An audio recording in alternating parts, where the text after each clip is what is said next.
It's in Narok. Where there are no roads. Coco. So, people have just been complaining left, right, and center. You know about the entire stretch of the road.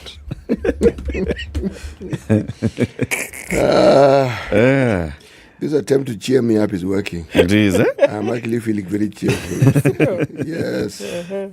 Apanjali. Hi, Andu. Yes. Fanya hivyo. Haji. So 643 million. That's what we're looking at in terms of global COVID cases. 643,404,414. Now, a thing has happened in China. I'll tell you about that in just a minute. The Ministry of Health says that 13 new cases have been found from a sample size of 188 rather. And there are 30 patients currently admitted in health facilities. This is a bit different from what it was before because we did not see a lot of people presenting with COVID symptoms, right? Ministry of Health says still no cause for alarm, and they're not seeing any reason why they're going to have to reinstitute measures to deal with COVID. Okay, China is facing its most severe COVID test as they now report the first deaths in 6 months. Beijing says it's facing this and it saw the country's first coronavirus deaths in 6 months, and the cases continue to soar. 3 deaths have been reported in the capital since Saturday, bringing the country's total death toll to 5,229. The latest fatalities, they're saying, have plunged parts of the city to more than 21 million back into lockdown. And we knew that this was going to happen. It's not a question of if, it was a question of when. And now it has happened. This was coming at a time where many of China's cities were rioting against the zero COVID policy. The strategy, which aims to eradicate outbreaks, has seen now millions put into lockdown, and citizens who've been tested positive are now in mandatory, some are calling it forceful quarantine. They've implemented a lockdown in many districts. Shops, schools, restaurants have now been closed. Millions of people are under lockdown and the cases continue to soar. 24,000 new cases were recorded on Sunday, nearing the country's daily infection peak in April. 360 new cases by 3 p.m. Monday, according to Reuters. The 3 deaths reported since Sunday afternoon included in an 87-year-old man. So what is China doing in response to this? They're locking it down. Remember the videos that we saw of Wuhan and other cities in China that have become ghost towns? Many fear that this will be the situation again because the zero COVID policy is one that the administration is not joking with. Is there still pressure from the West that you open up these things, stop being so serious? Of course, they'll keep talking. You know, it started with unease, then it became frustration. Nobody has yet demanded anything. Now, Beijing is saying, you can keep talking. But the manufactured conversation here is that there are riots. Yeah, there are riots. There's anti-zero COVID policy. Government has a severe test now that people are dying. So, these are the same people who talked about China sitting back and allowing COVID to spread to the world. The rest of the world, yes. Same people. Okay. Same nation. Okay. It is 17 minutes after 6. We are live streaming the show on YouTube and Facebook. As usual, are you online? Let us know where you're tuned in from. After we take a look at the weather forecast, we will be doing a usual shout-outs to acknowledge your presence. Good morning. This is the Situation Room. The only way to start your day. The adults in the room. He's promiscuous or he's polygamous. We need to get over ourselves. So I should always know the man that marries me, I know there'll be other women. Yes. The relationship you have with yourself is the foundation of the relationships you will have with other people. Things that we never talk about. 3 things. Stop, breathe, and relax. Whether it is matters of the heart, finances, or work that's weighing on your mind, worry not. Tune into Adults in the Room every Monday to Friday from 7 p.m. to 10 p.m. The adults in the room will help you stay winning. Only on 94.4 SpiceFM, Nairobi. Cloudy conditions in Nairobi this morning at 16. We'll see highs of 24. And looking into Nakuru, 13 and clear. Highs of 24. 22 will be the high in a partly cloudy Nyeri at 12. Going back down to lows of 12 later. It's 14 and clear in Eldoret. Highs of 23 and lows of 14. And mostly sunny conditions at 25 in Mombasa this morning. Early already, the sun is shining. We'll see highs of 31. And we'll see highs of 31 as well in Malindi, where it will be a shiny day as well, currently at 26. Looking into Kisumu, it's mostly cloudy at 20, highs of 26 and lows of 19. And we'll see highs of 25 in a cloudy Kakamega at 19. Kampala is raining at 20, highs of 26 and lows of 18. And Dar es Salaam is sunny at 26, going to highs of 32 and lows of 25. We're looking at clear conditions in Johannesburg at 16, highs of 23 and lows of 14, and it's mostly clear in Lagos at 26, going to highs of 32. We'll see highs of 31 in a mostly clear Kinshasa at 24. Let's look out into Beijing, where afternoon Tuesday is reading 9 degrees and sunny, highs of 12 and lows of 0. It's 6 degrees and mostly cloudy in Paris, highs of 11, and we'll see highs of 10 in now a rainy, freezing London at 6 degrees this morning. It'll come down to lows of 5. It's 5 degrees and mostly clear Monday night in New York. Coming into Tuesday, we'll see highs of 6 and lows of 2.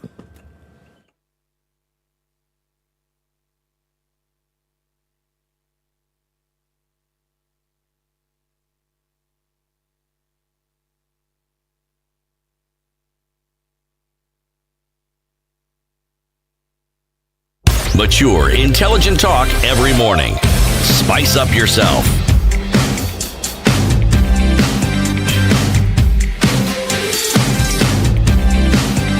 Mornings done right. 94.4 Spice FM. Who's online? Everybody is online this morning saying, good morning. Abed Kilemi Mucheke. Musheke. Do you say Musheke or Mucheke? Depends. Anyway, he's online and says he's asking for the Depends on their name. let's it not be make Ndu's life difficult day. Okay? Okay. He's asking for the frequency in county 012. Which one is that, first of all? That other one. See the one next to 13. So these guys will help you in a minute. Good morning, guys. Kibira Darajani is listening, tuned in. Henry Malumu says good morning. SpiceFM Eldoret is tuned. And Signal equal clear cups. Okay. Muchiki Amtugo says good morning. Tuned in from Machakos is where Felix Mutunga is. And Clemo says good morning. Timboroa, another place where I must go visit, says good morning. Pambarua. Waithera Njoroge says in. Kabisa. Ako ndani. She's in completely this morning.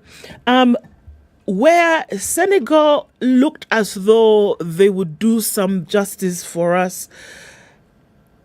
And then in the dying minutes of the match, the Netherlands took over. In Doha, in Qatar. That is where Waithera is greeting us from this morning. Okay. Good morning, Richie Gitonga. Is tuned in from the freezing enclosure of Nyeri. All right. Machakos is well tuned this morning. General Courier says good morning. Joins us this morning. Good to have you on the show today. Colin says good morning, tuned in. Kimi Lily is tuned in, and he says he's tuned into the religious room. Yeah. All right. Jessica Masitsa. I really like that name, Masitsa.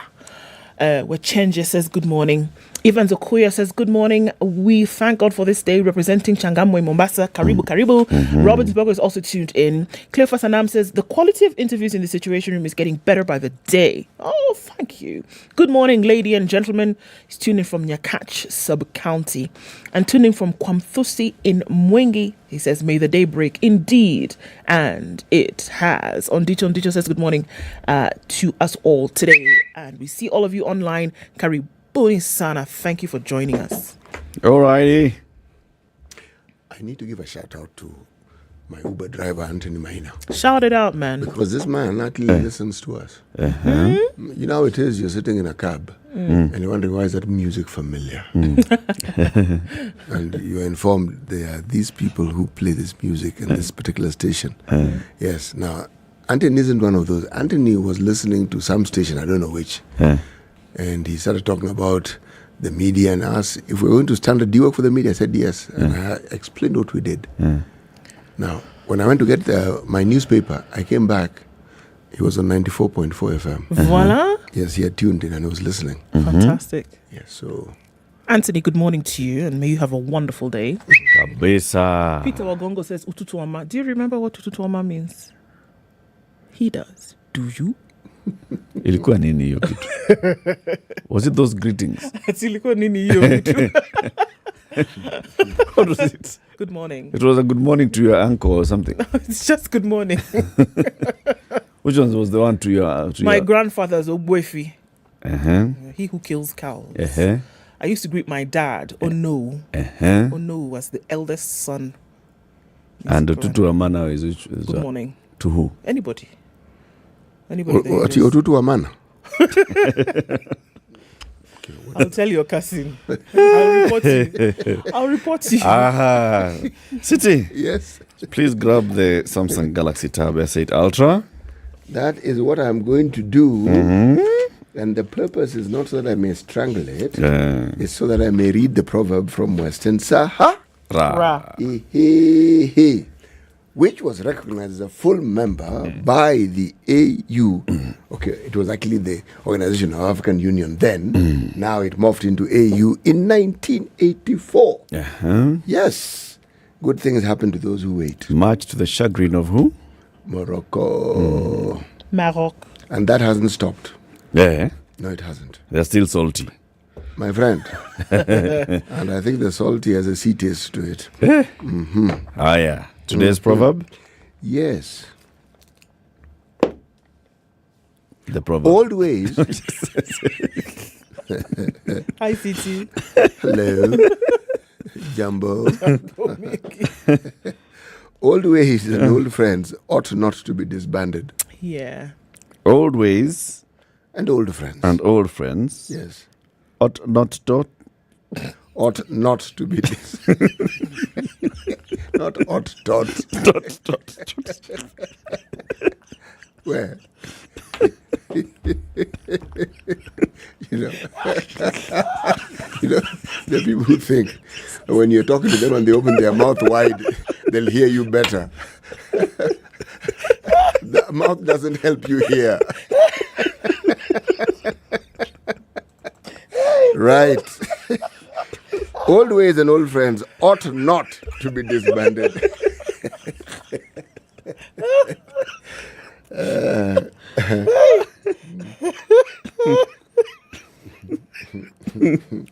Okay. So- Let's talk about the kubobea, right? Bobea is a Swahili word that means to be an expert... to excel in one's sphere of operation. Yeah, Okay. Yes. Mtaalamu. The Standard Insider is a subscription model of the Standard. It allows readers to access premium news content that cannot be found anywhere else through a small paid subscription fee. How small? We are talking about this small, 199 bob per month, and you get all the best premium content, all the content. You save 100 bob by just going into our Beboya. So www.standardmedia.co.ke, do 199 bob today for a month, and you get all this premium content. And if you'd like to go for the annual one, actually do 1,999, and you save up to 1,650. Okay? Yes, Bobea and Standard Insider is the way to go. What's on the front pages? The maize rebellion is what's going on in the country right now. MPs from the Rift Valley are in arms, or rather up in arms, over government's intention to import maize, saying the move will hurt their constituents who are harvesting their crop at the moment. And the clergy demands an apology from the trade CS over GMO remarks. That'll be an interesting story to look into, won't it just? Yes. And there are many other things going on. Mugo Wairimo, a danger to society who drugged woman, has been sentenced, a quack, sentenced to 32 years for operating an illegal clinic and administering drugs to women with intention to rape. On the front page of The Nation, Ruto plots to take full control of Parliament. The Jubilee Party MPs targeted in strategy to give the ruling party more support in the House. So it looks like people might be migrating. Atike. Miskia, Jubilee party MPs have been targeted in a strategy by the Ruto team to give the ruling party more support in the House as Ruto plots to take full control of Parliament. What does he want? He wants To amend the everybody on his Constitution? side. Is he looking at a constitutional amendment? I mean, why do you need more people if you have already a majority? So you want everybody? Do you want an absolute majority? You want a Absolutely. two-third majority. Huh? Because there are certain things you cannot pass unless you have a two-third majority. Including constitutional amendments. Including and actually not excluding. Not excluding constitutional amendments. Yes. Right. Uh-huh. There was a big delegation to the climate conference, the Conference of Parties 27 that just concluded in Sharm el Sheikh. We'll give you the details of that. And unfortunately, Senegal fall to Dutch opponents in Qatar. That's what's on the front page of The Nation. The back page says that Ruto has now set up a private sector drought team. They're called what? Those guys. Which So, ones? Super Harambe. Reference. No, they were called captains of industry. Yeah. They were the ones who led the COVID-19 Harambe squad. Some say. So now they're leading the private sector drought squad. Save for a few members who Just were a in and here others and were there.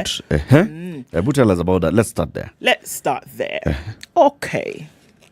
President William Ruto has established a private sector-led initiative to mobilize resources for millions of famine-stricken Kenyans as drought ravages 20 counties. The 15-member National Steering Committee on Drought Response will be led by Safaricom Chief Executive Officer Peter Ndegwa and will serve for a year. Through Executive Order Number 2 of 2022, published yesterday, President Ruto tasked the team to mobilize resources that would support the government's drought response efforts. Mobilize. Okay? The team is charged with establishing a national drought mitigation appeal fund and approving the opening and closing of bank accounts to be jointly operated by representatives from the private sector, government, and the Kenya Red Cross. The team comprising of corporate executives and whose secretary is lawyer Muremi Murage and the Office of the Deputy President will report to Deputy President Rigathi Gachagua. Further, the task force will collaborate with county governments and the National Drought Management Authority to cushion affected people by providing relief services and what? Cash transfers. The state aims to assist residents in 20 counties in the arid and semi-arid lands, the ASOLs, and 45 wards in 9 non-ASOL counties. According to the president, it was necessary for the state to provide a formal framework for the private sector and development partners to help address worsening drought impacts with key interventions such as food, water, livestock, and health. Other members of the team are CEO Dr. James Mwangi of the Equity Bank, Nassim Devji of Diamond Trust Bank, Shamaz Savani of African Banking Corporation, Paul Rushdie Russo of KCB Bank, Rebecca Mbithe of Family Bank, Jane Karoko of the East African Breweries Limited, Joshua Chepcoin of Jamii Telecom, Crispin Achola of British American Tobacco, Edwins Mukabana of Kenya Bus Service Management.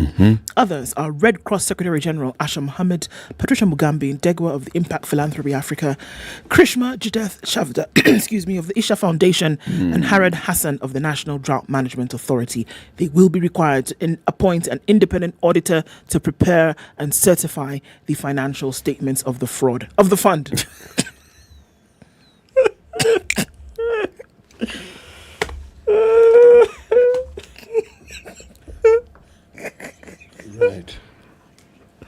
Right.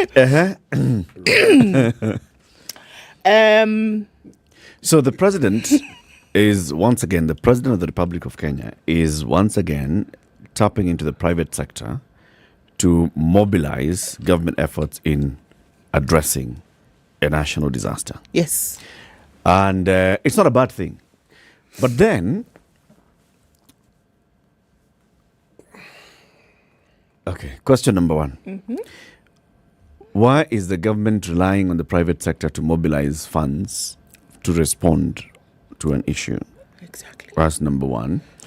Number two, it's okay for the government to maybe rely on the private, all citizens of goodwill. Stopgap measure kind of Ask for support from. Sure. Not rely, really. But then when you actually tell them, okay, you shall collect, you shall manage, you shall do everything. You shall appoint. You shall appoint, you Yeah. shall have you will work as a separate task force altogether.